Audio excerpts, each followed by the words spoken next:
კესარია აბრამიძის მკვლელობის საქმის განხილვა დასკვნით ეტაპზეა.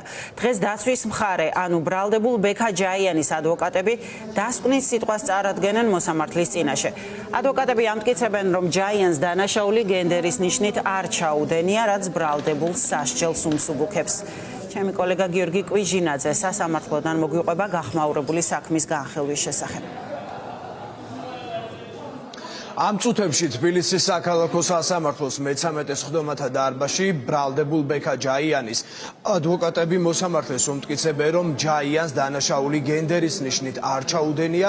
ეს დაცვის მხარის სტრატეგიაა, რადგანაც იმ შემთხვევაში თუ მოსამართლე მოუხსნის წარდგენილ ბრალდებას და მოხდება მუხლის კვალიფიცირება, ამ შემთხვევაში ბექა ჯაიანს უბადო პატიმრობა აღარ ემუქრება და სასჯელი უმსუბუქდება. რაც შეეხება თავად კესარია აბრამიძის ოჯახის ადვოკატს და საქმის პროკურორს, ორივე მათგანს მიაჩნიათ, რომ ამ საქმეზე ერთადერთი განაჩენი, რაც შეიძლება დადგეს, ეს არის გამამტყუნებელი განაჩენი, რაც გულისხმობს იმას, რომ უბადო პატიმრობა მიესაჯოს ბექა ჯაიანს.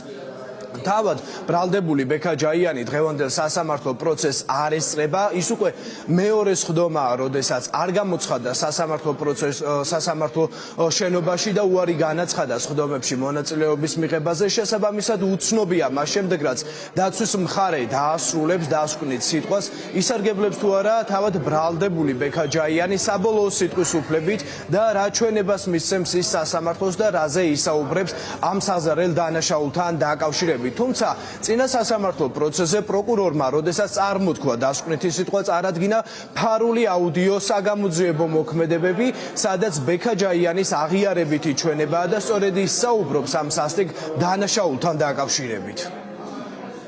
არა მხოლოდ გენდერის ნიშანს არ აღიარებს, ბრალდებული არ აღიარებს, ასევე განსაკუთრებულ სისასტიკეს. თუმცა საქმის მასალებით ცალსახად ირკვევა, რომ სახეზე გავს როგორც განსაკუთრებული სისასტიკე, ასევე გენდერული შეუწყნებლობის მოტივი. დღეს დაცვის მხარე წარსდგება დასკვნითი სიტყვით სასამართლოს წინაშე და ეს იქნება ჯაიანის ბოლო უსუსური მცდელობა, რომ მან თავი დააღწიოს თავისუფლების უბადო აღკვეთას.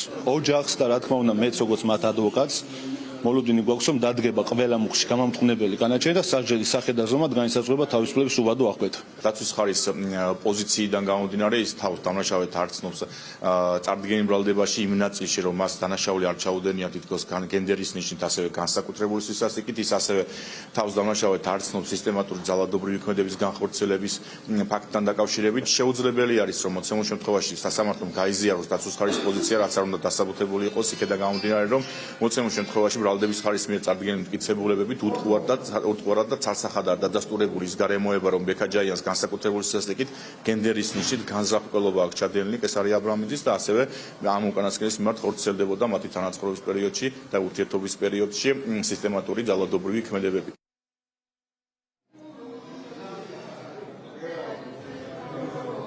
ბექა ჯაიანი წარდგენილ ბრალდებაში თავს ნაწილობრივ ცნობს დავნაშავე, თუმცა აცხადებს, რომ მას ეს დანაშაული გენდერის ნიშნით არ ჩაუდენია. ასევე როგორც პროკურორმა განაცხადა, ბექა ჯაიანი უარყოფს იმას, რომ ის სისტემატიურად ძალადობდა კესარია აბრამიძეზე თანაცხოვრების მიმდინარეობისას. რაც შეეხება საქმეში მოპოვებულ მტკიცებულებებს, როგორც პროკურორმა განაცხადა, ამ საქმეზე მოპოვებულია არაერთი მტკიცებულება, მათ შორის ვიდეო ჩანაწერები, აუდიო ჩანაწერები, მიმოწერები და მოწმეები, რომლებიც ადასტურებენ იმას, რომ ბექა ჯაიანი კესარია აბრამიძეზე სისტემატიურად ძალადობდა როგორც ფსიქოლოგიურად, ასევე ფიზიკურად. ამ საქმესთან დაკავშირებით განხილვა უკვე ფინალურ ეტაპზეა და სულ რამდენიმე სხდომაში მოსამართლე უკვე საბოლოო ვერდიქტს გამოაცხადებს.